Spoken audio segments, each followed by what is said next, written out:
오늘은 6월 2일입니다. 오늘도 새벽 예배 오신 여러분들을 주님의 이름으로 환영합니다. 같이 기도하고 예배를 시작하겠습니다. 하나님 감사합니다. 오늘도 새날이 밝았습니다. 새날을 시작할 때 기대하는 마음으로 시작하고 하나님의 말씀으로 이 예배로 하나님 앞에 새롭게 시작할 수 있으니 감사합니다. 우리가 어제를 보내면서 내가 생각했던 것만큼 충실한 하루를 보내지 못했다고, 내가 기대했던 만큼 성령 충만하게 보내지 못했다고 실망하는 마음으로 오늘을 시작할 수 있지만, 그런 하나님이 허락하시는 이 새날, 새 하루를 하나님 안에서, 말씀 안에서, 또 하나님의 사랑 안에서 새로 시작하기를 원합니다. 아버지 하나님, 우리에게 주시는 당신의 말씀이 내 심령을 쪼개고 내 마음의 모든 근심과 어둠을 몰아내며 내 안에 있는 모든 내 인간적인 것들을 끄집어내고 하나님의 말씀으로 다 산산조각내어서 오직 하나님의 것으로만 내 안에 가득 찰 수 있게 인도하여 주시옵소서. 당신의 말씀을 간절한 마음으로 기다리고 받습니다. 성령 임하여 주셔서 우리와 함께 주옵소서. 예수님의 이름으로 기도합니다. 아멘. 네, 오늘 말씀은 신명기입니다. 32장 9절에서 14절입니다. 신명기 32장 9절에서 14절입니다. 신명기 32장 9절에서 14절입니다. 제가 여러분을 위해서 봉독해 드립니다. 여호와의 분깃은 자기 백성이라. 야곱은 그가 택하신 기업이로다. 여호와께서 그를 황무지에서 짐승이 부르짖는 광야에서 만나시고 호위하시며 보호하시며 자기의 눈동자같이 지키셨도다. 마치 독수리가 자기의 보금자리를 어지럽게 하며 자기의 새끼 위에 너풀거리며 그의 날개를 펴서 새끼를 받으며 그의 날개 위에 그것을 엎는 것 같이 여호와께서 홀로 그를 인도하셨고 그와 함께한 다른 신이 없었도다. 여호와께서 그가 땅의 높은 곳을 타고 다니게 하시며 밭에 소산을 먹게 하시며 반석에서 꿀을, 굳은 반석에서 기름을 빨게 하시며 소의 엉긴 젖과 양의 젖과 어린 양의 기름과 바산에서 난 수대양과 염소와 지극히 아름다운 밀을 먹이시며 또 포도즙의 붉은 술을 마시게 하셨도다. 오늘 말씀은 자기 백성을 사랑하신 하나님에 대해서 살펴보려고 합니다. 우리가 읽은 본문 32장은 모세의 노래라고 해서 잘 알려진 부분입니다. 이제 모세는 죽기 직전입니다. 한 두어 달 가나안 입성을 남겨두고 이제 모세는 마지막으로 느보산으로 가서 자기 죽음을 맞이하기 직전에 모세가 노래를 부르며 하나님 앞에 찬양하며 백성들에게 이 노래의 내용을 남기는 장면입니다. 그런데 이 내용을 보면 하나님이 우리를 얼마나 사랑하시는지, 하나님이 자기 백성을 얼마나 사랑하시는지, 그 기원들에 대해서, 그 마음들에 대해서 전해주고 있습니다. 이 말씀이 오늘 여러분들에게 하나님의 사랑으로 충만하게 다가가기를 우리 주님의 이름으로 축복합니다. 먼저 모세가 얘기한 것 중에서 여호와의 분깃은 자기 백성이라 이렇게 나와 있습니다. 분깃, 목, 또 영어로는 폴션이라고 말하죠. 하나님의 목, 하나님의 분깃, 하나님의 폴션은 오직 자기 백성입니다. 당신의 백성이 당신에게 있는 목, 가장 중요한 것이라는 거죠. 그리고 그 백성을 야곱이라고 지칭합니다. 야곱은 나중에 이스라엘로 이름이 바뀌죠. 하나님이 그렇게 불러주십니다. 야곱, 이스라엘의 대명사가 되는 것입니다. 야곱은 어떻습니까? 태에 있을 때부터 하나님이 그를 지명하였고 또 태에 있을 때부터 그를 선택했습니다. 선택받은 자입니다. 정말 은혜가 있는 자죠. 감사한 자입니다. 그런데 야곱은 또 어떻습니까? 그럼에도 불구하고 야곱은 늘 약삭발랐고 늘 자기 중심으로 움직였고 자기의 이익을 쫓아서 살아가기만 하는 사람이었습니다. 그게 바로 야곱이었습니다.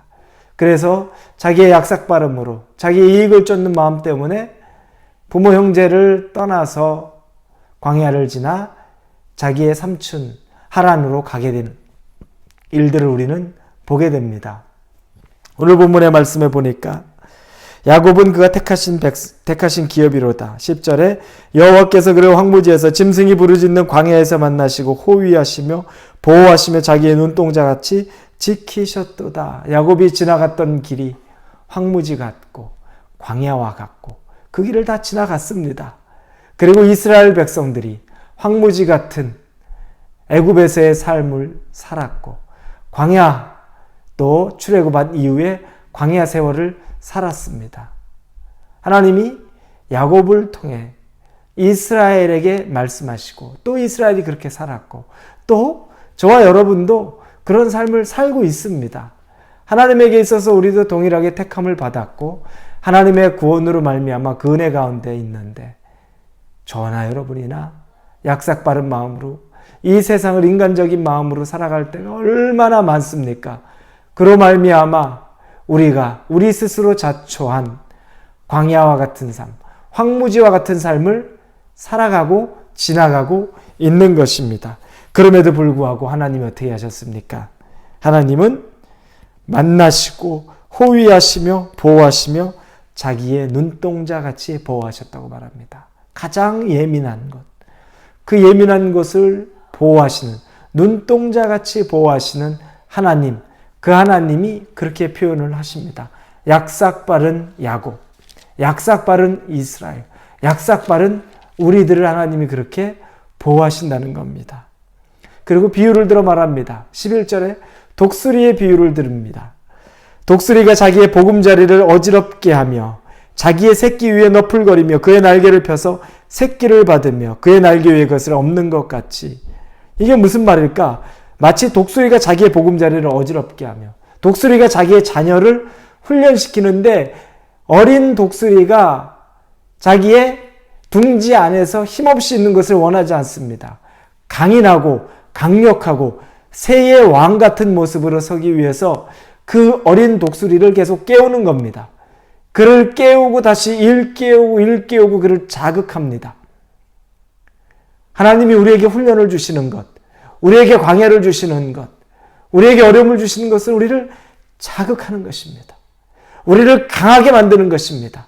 우리의 징계의 의미도 있지만 그것을 넘어서서 죄에 대해 강해지고 이 세상에 대해 강해지고 하나님의 백성으로 아주 강력해지기를 원하는 겁니다. 그게 바로 어미 독수리가 어린 독수리가 있는 새끼 독수리가 있는 그 둥지, 보금자리를 어지럽게 만드는 이유입니다. 그러면서 자기의 새끼 위에 너풀거리며 그의 날개를 펴서 그래서 그 새끼를 계속 자극시키고 그리고 그 새끼를 높은 곳에서부터 떨어뜨립니다. 그리고는 그 새끼가 날개짓을 하기 시작하죠. 그러나 힘이 없습니다. 곧 날개짓은 멈춰지고 그냥 수직 강화할 때 그때 그의 날개를 펴서 새끼를 받으며 그의 날개 위에 그것을 엎는 것 같이 떨어져서 한없이 이제는 견딜 힘이 없어요. 이제는 나는 더 이상 내 힘과 능력으로 버틸 힘이 없어요 할 때 어미 독수리가 그 자기의 등에 새끼 독수리를 엎고서 그를 받아내는 것 같은 하나님의 모습을 비유로 말씀해 주십니다. 그렇게 야곱을, 그렇게 이스라엘을, 그렇게 여러분들을 하나님께서 지키시고 보호하신다는 겁니다. 여러분, 이게 하나님의 사랑입니다. 여러분, 이게 하나님이 우리에게 정말 말씀하고 싶은 당신의 마음이라는 겁니다. 우리는 하나님에게 늘 혼난다 생각하고 우리는 하나님에게 늘 괴로움 당한다 생각하고 우리는 하나님에게 늘 억압받았다, 훈련받았다, 힘들다고만 생각하지만 정말 하나님의 사랑으로 우리를 이렇게 보호하시고 또 때에 따라 우리가 견디지 못할 때 우리를 그의 넓은 등으로 받아주셨던 어미 독수리와 같은 분이라는 것입니다. 12절에 보니 여호와께서 홀로 그를 인도하셨고 그와 함께한 다른 신이 없었도다. 누구도 그렇게 우리가 보호받을 때 하나님 외에 나를 보호한 다른 신, 다른 어떤 조건이 없었다는 겁니다. 하나님 말고는 없었다는 겁니다. 여러분, 하나님 외에는 여러분을 그렇게 보호하고 지키는 분이 단 한 분도 없었습니다. 우리의 육신의 부모가 나를 영원토록 지켜줄 것 같고 나를 그렇게 보호해줬지만 어느 순간에는 우리 육신의 부모가 우리의 곁을 떠납니다. 그럼에도 불구하고 우리의 아버지 하나님은 우리를 떠나지도 않고 우리를 버리지도 않고 우리를 지켜 보호하시는 분이라는 겁니다. 그분의 사랑이 13, 14절에 보면 나옵니다. 여호와께서 그가 땅의 높은 곳을 타고 다니게 하시며 밭에 소산을 먹게 하시며 반석에서 꿀을 굳은 반석에서 기름을 빨게 하시며 소의 엉긴 젖과 양의 젖과 어린 양의 기름과 바산에서 난 순양과 염소와 지극히 아름다운 밀을 먹이시며 또 포도즙의 붉은 술을 마시게 하셨도다. 최고의 것으로 우리를 먹이시고 최고의 것으로 우리를 인도하시고 최상의 것으로 우리를 키우고 보살피고 우리를 인도하고 계시는 하나님의 사랑이 이 말씀에 절절히 나옵니다. 여러분, 지금 우리가 살고 있는 이 미국에는 폭동이 일어나고 전염병이 창궐하고 제대로 된 경제활동을 할 수 없을 정도로 낙심되어 있는 일들도 있고 어느 곳을 보든지 소망과 희망이 없는 것 같은데 그러나 그것도 하나님이 보금자리에서 우리를 더 강하고 강력하고 담대하게 만들기 위한 우리를 휘젓고 있는 하나님의 사랑의 표현으로 받아들이실 수 있기를 바랍니다.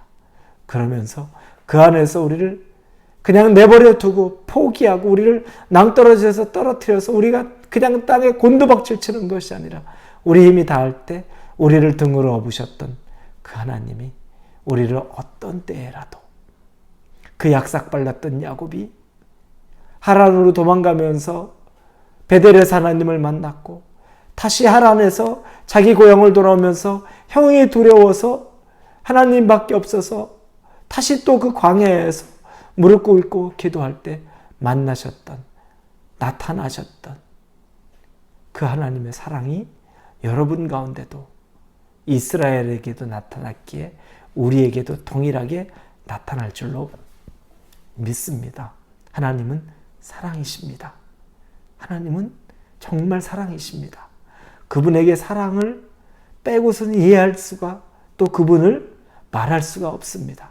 그분 존재 자체가 사랑이십니다. 얼마나 우리를 사랑하셨는지 당신의 하나뿐인 아들을 죽이시면서까지 우리를 사랑하셨습니다. 그 사랑은 단 한 번도 변한 사실이 없습니다.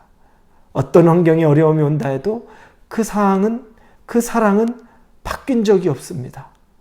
여러분, 그 하나님의 사랑에 다시 한번 여러분의 마음이 회복되고 소망을 얻고 힘을 얻고 오늘 하루를 이 일주일을 살아가실 수 있기를 우리 주님의 이름으로 축복합니다. 같이 기도합니다. 아버지 하나님, 너무너무 감사합니다. 하나님의 사랑이신 것이 그렇게 감사합니다. 하나님의 사랑이 아니라면, 하나님이 판단만 하는 분이라면, 하나님이 심판만 하는 분이라면 어떤 소망으로 우리가 살겠습니까? 그러나 하나님은 사랑이시고 하나님은 우리에게 정말로 때로는 광야와 같은 어려움을 주셨지만 그것이 우리를 정신 바짝 차리게 하고 우리를 더 강하게 훈련시키며 하나님의 사람으로 만드는 과정으로 깨닫게 하시고 그 훈련이 끝난 이후에는 세상에서 맛볼 수 없는 젖과 꿀과 양식과 넘쳐나는 은혜가 있는 것을 우리를 인도하시니 얼마나 감사한지 모릅니다. 하나님의 사랑에 젖어서 오늘 하루를 우리가 살기를 원합니다. 성령이여 동행하여 주옵소서. 예수님의 이름으로 기도합니다. 아멘.